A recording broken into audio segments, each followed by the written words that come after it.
ನಮಸ್ಕಾರ ಸ್ನೇಹಿತರೆ. ನಿನ್ನೆ ತನಕ ಎಲ್ಲಾ ಸರಿಯಾಗಿದ್ದ ಜೆಡಿಎಸ್ ಪಕ್ಷದಲ್ಲಿ ಈಗ ಅಸಮಾಧಾನದ ಸ್ಫೋಟ ಆಗಿದೆ. ಹೌದು, ಕೇಳಿದ್ರೆ ನಿಮಗೂ ಆಶ್ಚರ್ಯ ಆಗುತ್ತೆ. ಯಾಕಂದ್ರೆ ಜೆಡಿಎಸ್ ಪಕ್ಷ ಲೋಕಸಭಾ ಚುನಾವಣೆಯಲ್ಲಿ 2 ಸ್ಥಾನಗಳನ್ನು ಗೆದ್ದಿದೆ. ಅಷ್ಟೇ ಅಲ್ಲದೆ ಕುಮಾರಸ್ವಾಮಿ ಅವರು ಈಗ ನರೇಂದ್ರ ಮೋದಿ ಅವರ ಸಂಪುಟದಲ್ಲಿ ಪ್ರಭಾವಿ ಖಾತೆಯನ್ನು ಪಡೆದಿದ್ದಾರೆ. ಇಷ್ಟೆಲ್ಲಾ ಆದ್ಮೇಲೂ ಜೆಡಿಎಸ್ ನಲ್ಲಿ ಅಸಮಾಧಾನ ಆಗೋದಿಕ್ಕೆ ಏನ್ ಕಾರಣ ಅನ್ನುವ ಮೂಲ ಪ್ರಶ್ನೆ ಎದ್ದೇ ಹೇಳುತ್ತೆ. ಈ ಅಸಮಾಧಾನಕ್ಕೆ ಕಾರಣ ಜೆಡಿಎಸ್ ನ ಜೆಡಿಎಲ್ಪಿ ನಾಯಕರು ಈ ಹಿಂದೆ ಕುಮಾರಸ್ವಾಮಿ ಅವರಾಗಿದ್ರು. ಚನ್ನಪಟ್ಟಣದ ಎಂಎಲ್ಎ ಆಗಿದ್ದಂತಹ ಕುಮಾರಸ್ವಾಮಿ ಅವರು ಜೆಡಿಎಸ್ ಶಾಸಕಾಂಗ ಸಭೆಯ ನಾಯಕರಾಗಿದ್ರು. ಯಾವಾಗ ಕುಮಾರಸ್ವಾಮಿ ಅವರು ಡೆಲ್ಲಿಗೆ ಹೋದ್ರು, ಈಗ ಜೆಡಿಎಲ್ಪಿ ಸ್ಥಾನ ಖಾಲಿಯಾಗಿದೆ. ಅದಕ್ಕೆ ಹೊಸಬರು ಬಂದು ಕೂತಿದ್ದಾರೆ. ಈ ನೇಮಕಾತಿ ಮಾಡಿರೋರು ಕುಮಾರಸ್ವಾಮಿ ಅವರು. ಇದರ ಕುರಿತೆ ಈಗ ಜೆಡಿಎಸ್ ನಲ್ಲಿ ಬಂಡಾಯ ಎದ್ದಿರೋದು.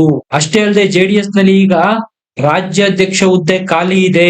ಯಾಕಂದ್ರೆ ಕುಮಾರಸ್ವಾಮಿ ಅವರು ಈಗಾಗಲೇ ಕೇಂದ್ರದಲ್ಲಿ ಕೇಂದ್ರ ಸಚಿವರಾಗಿದ್ದಾರೆ. ಒಬ್ರಿಗೆ 2 ಹುದ್ದೆಗಳು ಪಕ್ಷದಲ್ಲಿ ಇರ್ಲಿಕ್ಕಿಲ್ಲ. ರಾಜ್ಯಾಧ್ಯಕ್ಷ ಹುದ್ದೆಗೆ ಹೊಸಬರನ್ನ ಈಗ ನೇಮಕ ಮಾಡ್ಲೇಬೇಕು. ಆ ಹುದ್ದೆಗೆ ಈಗ ನಿಖಿಲ್ ಕುಮಾರಸ್ವಾಮಿ ಅವರ ಹೆಸರು ಕೇಳಿ ಬರ್ತಾ ಇದೆ. ಹಾಗಾದ್ರೆ ಜೆಡಿಎಸ್ ನಲ್ಲಿ ಇದ್ದಿರೋ ಬಂಡಾಯ ಯಾವುದು? ನಿಖಿಲ್ ಕುಮಾರಸ್ವಾಮಿ ಅವರನ್ನ ಯಾವಾಗ ಅಧ್ಯಕ್ಷರನ್ನಾಗಿ ಮಾಡಲಾಗುತ್ತೆ? ಎಲ್ಲದರ ಬಗ್ಗೆ ಮಾಹಿತಿ ಕೊಡ್ತೀನಿ. ದಯಮಾಡಿ ನಮ್ಮ ಚಾನಲ್ ನ ಸಬ್ಸ್ಕ್ರೈಬ್ ಮಾಡಿ, ವಿಡಿಯೋನ ಲೈಕ್ ಮಾಡಿ, ಶೇರ್ ಮಾಡಿ. ಸ್ನೇಹಿತರೆ, ವಿಧಾನಮಂಡಲದ ಅಧಿವೇಶನ ಪ್ರಾರಂಭ ಆಗಿದೆ.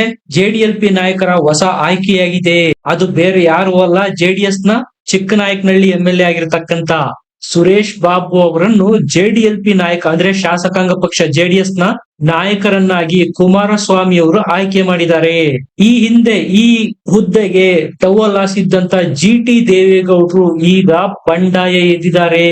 ಆಲ್ಮೋಸ್ಟ್ ಅಲ್ಲಿ ಈ ಸ್ಥಾನ ಜಿಟಿ ದೇವೇಗೌಡರಿಗೆ ಸಿಗುತ್ತೆ ಅಂತ ನಿನ್ನೆಯವರೆಗೂ ಸಾಕಷ್ಟು ಜನ ಅನ್ಕೊಂಡಿದ್ರು. ಅಷ್ಟೇ ಯಾಕೆ, ಪಕ್ಷದಲ್ಲೆಲ್ಲ ದೃಢವಾದ ನಂಬಿಕೆ ಇತ್ತು ಈ ಸ್ಥಾನಕ್ಕೆ ಜಿಟಿ ದೇವೇಗೌಡರನ್ನೇ ಆಯ್ಕೆ ಮಾಡಲಾಗುತ್ತೆ ಅಂತ. ಆದ್ರೆ ಕುಮಾರಸ್ವಾಮಿ ಅವರು ಚಮಕ್ ಕೊಟ್ಟಿದ್ದಾರೆ ಜಿಟಿ ದೇವೇಗೌಡರಿಗೆ. ಈಗ ಜಿಟಿ ದೇವೇಗೌಡರು ಕುಮಾರಸ್ವಾಮಿ ಅವರು ಮತ್ತು ಜೆಡಿಎಸ್ ಪಕ್ಷದ ಮೇಲೆ ಗರಂ ಆಗಿದ್ದಾರೆ. ಬಂಡಾಯ ಏಳುವ ಎಲ್ಲ ಲಕ್ಷಣಗಳು ಇದೆ. ರಾಜೀನಾಮೆ ಕೊಡ್ತೀನಿ ಅಂತ ರಾಜೀನಾಮೆಯವರೆಗೂ ಮಾತಾಡಿದ್ದಾರೆ ಜಿಟಿ ದೇವೇಗೌಡರು ಅಂತ ಹೇಳಲಾಗ್ತಾ ಇದೆ. ಜೆಡಿಎಲ್ಪಿ ನಾಯಕ ಸ್ಥಾನ ಜಿಟಿ ದೇವೇಗೌಡರಿಗೆ ಸಿಗುತ್ತೆ ಅನ್ನೋದು ಬಹುತೇಕ ಖಚಿತ ಆಗಿತ್ತು ಕೂಡ. ಪಾಂಡವಪುರದಲ್ಲಿ ಎಚ್.ಡಿ. ಕುಮಾರಸ್ವಾಮಿ ಅವರಿಗೆ ಕೇಂದ್ರ ಸಚಿವರಾದಾಗ ಅಭಿನಂದನಾ ಸಮಾವೇಶ ಹಮ್ಮಿಕೊಂಡಿದ್ರಲ್ಲ, ಅಲ್ಲಿ ನಿಖಿಲ್ ಕುಮಾರಸ್ವಾಮಿ ಅವರು ಜಿಟಿ ದೇವೇಗೌಡರಿಗೆ ಅಡ್ವಾನ್ಸ್ ವಿಶ್ ಸಹ ಮಾಡಿದ್ರು. ಜೆಡಿಎಲ್ಪಿ ನಾಯಕ ಸ್ಥಾನ ನನಗೆ ಸಿಕ್ಕೇ ಬಿಡ್ತು ಅಂತ ಆತ್ಮವಿಶ್ವಾಸದಲ್ಲಿದ್ದ ಜಿಟಿ ದೇವೇಗೌಡರಿಗೆ ಕುಮಾರಸ್ವಾಮಿ ಅವರು ಶಾಕ್ ಕೊಟ್ಟಿದ್ದಾರೆ. ಹೀಗಾಗಿ ಜಿಟಿ ದೇವೇಗೌಡರು ಕುಮಾರಸ್ವಾಮಿ ಮೇಲೆ ಸಿಡಿಮಿಡಿಗೊಂಡಿದ್ದಾರೆ. ಸ್ನೇಹಿತರೆ, ಜೆಡಿಎಸ್ ನಲ್ಲಿ ಜಿಟಿ ದೇವೇಗೌಡರು ಅತ್ಯಂತ ಹಿರಿಯ ಶಾಸಕರು. ಚಾಮುಂಡೇಶ್ವರಿ ಕ್ಷೇತ್ರದಿಂದ ಜೆಡಿಎಸ್ ನ ಶಾಸಕರಾಗಿದ್ದಾರೆ. ಅವರಿಗೆ ಜೆಡಿಎಲ್ಪಿ ನಾಯಕ ಸ್ಥಾನ ಸಿಗುವ ಎಲ್ಲ ಅವಕಾಶಗಳು ಇತ್ತು, ಅರ್ಹತೆನೂ ಇತ್ತು ಕೂಡ. ಈಗ ಆ ಸ್ಥಾನನ ತಪ್ಪಿಸಿತ್ತು ಸಾರಾ ಮಹೇಶ್ ಅವರು ಅಂತ ಹೇಳಲಾಗ್ತಾ ಇದೆ. ಕುಮಾರಸ್ವಾಮಿ ಅವರ ಜೊತೆಗೆ ಮಾತಾಡಿ ಜಾತಿ ಲೆಕ್ಕಾಚಾರವನ್ನು ಮಾಡಿ ಜೆಡಿಎಲ್ಪಿ ನಾಯಕ ಸ್ಥಾನನ ಕುರುಬ ಸಮುದಾಯದ ನಾಯಕರಿಗೆ ಕೊಡೋಣ ಅನ್ನುವ ಪ್ಲಾನ್ ಅನ್ನು ಸಾರಾ ಮಹೇಶ್ ಅವರೇ ಕೊಟ್ಟಿರುವುದು ಅಂತ ಹೇಳಲಾಗ್ತಾ ಇದೆ.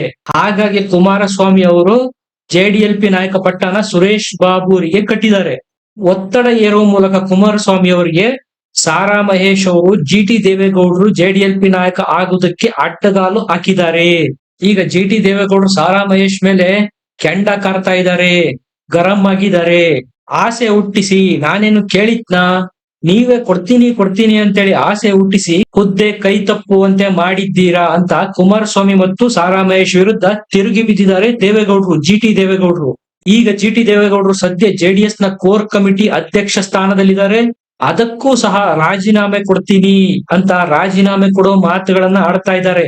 ಸ್ನೇಹಿತರೆ, ಸಾರಾ ಮಹೇಶ್ ಅವ್ರಿಗೂ ಮತ್ತು ಜಿಟಿ ದೇವೇಗೌಡರಿಗೂ ಮೈಸೂರಿನ ವಿಷಯದಲ್ಲಿ ಪಾರುಪತ್ಯ ಸಾಧಿಸೋದಿಕ್ಕೆ ನಾ ಮುಂದು ತಾ ಮುಂದು ಅಂತ ಹೋರಾಟ ಮಾಡ್ತಾನೆ ಇದ್ರು. ಈಗೇನಾದ್ರೂ ಜಿಟಿ ದೇವೇಗೌಡರು ಜೆಡಿಎಲ್ಪಿ ನಾಯಕರಾದ್ರೆ ಮುಂದೆ ತನ್ನ ಅಧಿಕಾರಕ್ಕೆ ಕತ್ತರಿ ಹಾಕ್ತಾರೆ ಅಂತ ಮುಂದಾಲೋಚನೆ ಮಾಡಿ ಸಾರಾ ಮಹೇಶ್ ಅವರು ಹುದ್ದೆ ಜಿಟಿ ದೇವೇಗೌಡರಿಗೆ ಸಿಗದಂತೆ ಕುಮಾರಸ್ವಾಮಿ ಅವರ ತಲೆ ತಿದ್ದಿದ್ದಾರೆ ಅನ್ನೋದು ಜಿಟಿ ದೇವೇಗೌಡರ ಬೆಂಬಲಿಗರ ವಾದ. ಸದ್ಯಕ್ಕೆ ಮೈಸೂರು ಪಾಲಿಟಿಕ್ಸ್ ನಲ್ಲಿ ಜೆಡಿಎಸ್ ನಲ್ಲಿ ಜಿಟಿಡಿ ವರ್ಸಸ್ ಸಾರಾ ಮಹೇಶ್ ಆಗುವ ಎಲ್ಲ ಲಕ್ಷಣಗಳು ಈಗ ಕಾಣ್ತಾ ಇದೆ. ಸ್ನೇಹಿತರೆ, ಇನ್ನೊಂದ್ ಕಡೆ ಜೆಡಿಎಸ್ ನ ರಾಜ್ಯಾಧ್ಯಕ್ಷ ಹುದ್ದೆ ಸಹ ಖಾಲಿ ಇದೆ. ರಾಜ್ಯಾಧ್ಯಕ್ಷ ಸ್ಥಾನಕ್ಕೆ ಅಚ್ಚರಿಯ ಹೆಸರು ಈಗ ಕೇಳಿ ಬರ್ತಾ ಇದೆ. ಅದು ಬೇರೆ ಯಾವುದು ಅಲ್ಲ, ನಿಖಿಲ್ ಕುಮಾರಸ್ವಾಮಿ ಅವರು. ನಿಮ್ಗೆಲ್ಲ ಗೊತ್ತೇ ಇದೆ, ಕುಮಾರಸ್ವಾಮಿ ಅವರು ಕೇಂದ್ರ ಸಚಿವರಾದ ಮೇಲೆ ಪರೋಕ್ಷವಾಗಿ ಒಂದರ್ಥದಲ್ಲಿ ಈಗ ನಿಖಿಲ್ ಕುಮಾರಸ್ವಾಮಿ ಅವರೇ ಜೆಡಿಎಸ್ ನ ಮುನ್ನಡೆಸ್ತಾ ಇದ್ದಾರೆ. ಸದ್ಯದಲ್ಲೇ ಜೆಡಿಎಸ್ ನ ರಾಜ್ಯಾಧ್ಯಕ್ಷ ಸ್ಥಾನಕ್ಕೂ ಸಹ ನಿಖಿಲ್ ಕುಮಾರಸ್ವಾಮಿ ಅವರು ಏರಲಿದ್ದಾರೆ ಅನ್ನೋ ಮಾತುಗಳು ಜೆಡಿಎಸ್ ನ ಒಳವಲಯದಲ್ಲೇ ಕೇಳಿ ಬರ್ತಾ ಇದೆ. ಲೋಕಸಭಾ ಚುನಾವಣೆಗೂ ಮುಂಚಿನಿಂದನೇ ಜೆಡಿಎಸ್ ನ ಸಭೆಗಳನ್ನು ಸಂಘಟಿಸೋದು, ಕಾರ್ಯಕರ್ತರ ನೋವಿಗೆ ಸ್ಪಂದನೆ ಕೊಡೋದು, ಈ ಎಲ್ಲವನ್ನು ನಿಖಿಲ್ ಕುಮಾರಸ್ವಾಮಿ ಅವರು ಮಾಡ್ಕೊಂಡು ಬಂದಿದ್ದಾರೆ. ಕಾರ್ಯಕರ್ತರು ಸಹ ನಿಖಿಲ್ ಕುಮಾರಸ್ವಾಮಿ ಅವರು ರಾಜ್ಯಾಧ್ಯಕ್ಷರಾಗ್ಲಿ ಅಂತ ಬಯಸ್ತಾ ಇದ್ದಾರೆ. ಸ್ನೇಹಿತರೆ, ನೀವು ಗಮನಿಸಿರ್ಬೋದು 2024 ಲೋಕಸಭಾ ಚುನಾವಣೆಗೆ ಆಗ ಕುಮಾರಸ್ವಾಮಿ ಅವರು ಹೋದಲ್ಲೆಲ್ಲ ನಿಖಿಲ್ ಕುಮಾರಸ್ವಾಮಿ ಅವರು ಜೊತೆಯಾಗಿ ಹೋಗ್ತಾ ಇದ್ರು. ಅಮಿತ್ ಶಾ ಅವರನ್ನು ಭೇಟಿ ಮಾಡೋಕೆ ಹೋದಾಗ್ಲೂ ಸಹ ನಿಖಿಲ್ ಕುಮಾರಸ್ವಾಮಿ ಅವರ ಜೊತೆಗಿರ್ತಾ ಇದ್ರು. ಮೋದಿ ಅವರ ಜೊತೆಗೂ ಸಹ ನಿಖಿಲ್ ಕುಮಾರಸ್ವಾಮಿ ಅವರನ್ನ HD ಕುಮಾರಸ್ವಾಮಿ ಅವರು ಕರೆದುಕೊಂಡು ಹೋಗ್ತಾ ಇದ್ರು. ಅಂದ್ರೆ ಅರ್ಥ, ಪಕ್ಷದ ಆಯಕಟ್ಟಿನ ಹುದ್ದೆನ ನಿಖಿಲ್ ಕುಮಾರಸ್ವಾಮಿ ಅವರಿಗೆ ಕೊಡೋದು, ರಾಜ್ಯಾಧ್ಯಕ್ಷ ಹುದ್ದೆನ ಬೇರೆಯವರಿಗೆ ಕೊಡೋದಕ್ಕಿಂತ ತಮ್ಮ ಕುಟುಂಬದಲ್ಲೇ ಇಟ್ಟುಕೊಳ್ಳೋದಿಕ್ಕೆ ಕುಮಾರಸ್ವಾಮಿ ಅವರು ನಿರ್ಧಾರ ಮಾಡಿದ್ದಾರೆ. ಅದಕ್ಕೆ ಸೂಕ್ತ ಹೆಸರು ನಿಖಿಲ್ ಕುಮಾರಸ್ವಾಮಿ ಅಂತ ಡಿಸೈಡ್ ಸಹ ಮಾಡಿಯಾಗಿದೆ. ಸ್ನೇಹಿತರೆ, ಇನ್ನೊಂದು ಇಂಟ್ರೆಸ್ಟಿಂಗ್ ವಿಚಾರ ಇಲ್ಲಿ ಏನಪ್ಪಾ ಅಂದ್ರೆ, HD ದೇವೇಗೌಡರ ಫ್ಯಾಮಿಲಿ ಈಗ ಕೇಸ್ಗಳ ಮೇಲೆ ಕೇಸ್ಗಳನ್ನ ಎದುರಿಸ್ತಾ ಇದೆ.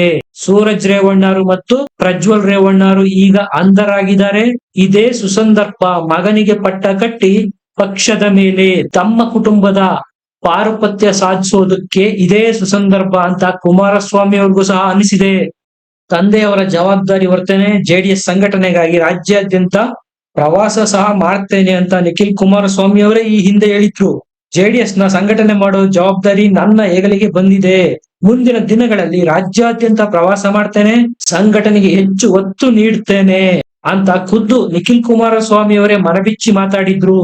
ಅಂದ್ರೆ ಅದರ ಅರ್ಥ ರಾಜ್ಯಾಧ್ಯಕ್ಷ ಹುದ್ದೆಗೆ ಈಗ ನಾನು ತಯಾರಾಗಿದ್ದೇನೆ ಅಂತ. ಈಗ ಸದ್ಯ ನಿಖಿಲ್ ಕುಮಾರಸ್ವಾಮಿ ಅವರು ಜೆಡಿಎಸ್ ನ ಯುವ ಘಟಕದ ರಾಜ್ಯಾಧ್ಯಕ್ಷರಾಗಿ ಕಾರ್ಯನಿರ್ವಹಿಸ್ತಾ ಇದ್ದಾರೆ. ಅವರೇ ಹೇಳ್ತಾರೆ, ನಮ್ಮ ತಂದೆಯವರು ಈಗ ಕೇಂದ್ರ ಸಚಿವರಾಗಿದ್ದಾರೆ, ಪಕ್ಷದ ಚಟುವಟಿಕೆಗಳಲ್ಲಿ ಹಿಂದಿನಂತೆ ತೊಡಗಿಸಿಕೊಳ್ಳೋದಿಕ್ಕೆ ಆಗೋದಿಲ್ಲ. ಹಾಗಾಗಿ ತಂದೆಯವರಿಗೆ ಬೆನ್ನೆಲುಬಾಗಿ ನಿಲ್ಲೋದಿಕ್ಕೆ ನಿಖಿಲ್ ಕುಮಾರಸ್ವಾಮಿ ಅವರು ನಿರ್ಧಾರ ಮಾಡಿದ್ದಾರೆ. ಸ್ನೇಹಿತರೆ, ಮೊದಲು ಜೆಡಿಎಸ್ ನ ಯುವ ಘಟಕದ ರಾಜ್ಯಾಧ್ಯಕ್ಷರ ಆಯ್ಕೆ ಮಾಡುವಾಗಲೂ ಸಹ ನಿಖಿಲ್ ಕುಮಾರಸ್ವಾಮಿ ಮತ್ತು ಪ್ರಜ್ವಲ್ ರೇವಣ್ಣರ ನಡುವೆ ಸಿಕ್ಕಾಪಟ್ಟೆ ಪೈಪೋಟಿಯಾಗಿತ್ತು. ಆದ್ರೆ ಕೊನೆಗೆ ಜೆಡಿಎಸ್ ನ ಯುವ ಘಟಕದ ರಾಜ್ಯಾಧ್ಯಕ್ಷರಾಗಿ ನಿಖಿಲ್ ಕುಮಾರಸ್ವಾಮಿ ಅವರು ಆಯ್ಕೆಯಾದ್ರು. ಆ ಮೂಲಕ ಪಕ್ಷದ ಮೇಲಿನ ಹಿಡಿತನ ಕುಮಾರಸ್ವಾಮಿ ಫ್ಯಾಮಿಲಿ ಹತ್ರನೇ ಇಟ್ಕೊಳ್ಳೋದಕ್ಕೆ ಬೇಕಾದ ಎಲ್ಲ ಪ್ರಯತ್ನಗಳನ್ನು ಕುಮಾರಸ್ವಾಮಿ ಅವರ ಕುಟುಂಬ ಮಾಡಿತ್ತು. ಈಗ ಅಂತಹದ್ದೇ ಮತ್ತೊಂದು ಸಂದರ್ಭ ಬಂದಿದೆ. ರೇವಣ್ಣ ಅವರ ಫ್ಯಾಮಿಲಿ ಹಲವಾರು ಪ್ರಕರಣಗಳಲ್ಲಿ ಅಂಧರಾಗಿರೋದ್ರಿಂದ ಪಕ್ಷದ ಸಂಪೂರ್ಣ ಅಧಿಕಾರನ ತಮ್ಮ ಕುಟುಂಬದ ಬಳಿ ಇಟ್ಕೊಳ್ಳೋದಕ್ಕೆ ಕುಮಾರಸ್ವಾಮಿ ಅವರಿಗೆ ಇದಕ್ಕಿಂತ ಒಳ್ಳೆ ಅವಕಾಶ ಬರ್ಲಿಕ್ಕಿಲ್ಲ. ಸ್ನೇಹಿತರೆ, ಇದಿಷ್ಟು JDLP ನಾಯಕ ಸ್ಥಾನದ ಹೊಸ ಆಯ್ಕೆ ಮತ್ತು GT ದೇವೇಗೌಡರ ಮುನಿಸು ನಿಖಿಲ್ ಕುಮಾರಸ್ವಾಮಿ ಅವರು ರಾಜ್ಯಾಧ್ಯಕ್ಷ ಪಟ್ಟಕ್ಕೆ ಆಯ್ಕೆ ಮಾಡುವುದರ ಸಂಭವನೀಯತೆಯ ಬಗ್ಗೆ ನಿಮಗೆ ಏನನ್ಸುತ್ತೆ ಕಮೆಂಟ್ ನಲ್ಲಿ ಬರೆದು ತಿಳಿಸಿ. ವಿಡಿಯೋನ ಲೈಕ್ ಮಾಡಿ, ಶೇರ್ ಮಾಡಿ, ನಮ್ಮ ಚಾನಲ್ ನ ಸಬ್ಸ್ಕ್ರೈಬ್ ಮಾಡಿ. ಮತ್ತೆ ಸಿಗೋಣ. ನಮಸ್ಕಾರ.